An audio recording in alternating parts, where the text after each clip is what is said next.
Saya buka di beberapa kitab, ternyata waktu berhubungan juga itu diatur. Yang mana yang terbaik? Waktu berhubungan yang terbaik untuk melahirkan anak yang cinta agama dan akidahnya kuat, itu sesudah sholat duhur. Itu yang paling bagus. Kenapa?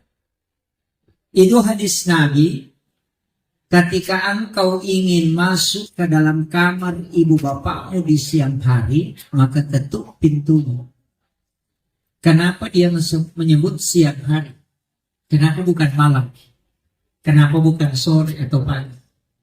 Padahal setiap mau masuk ke dalam kamar orang tua, itu hendaknya diketuk. Tapi kenapa dia pakai kalimat di siang hari?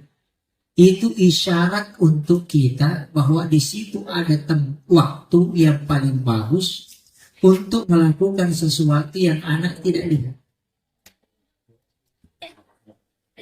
Itu kuncinya.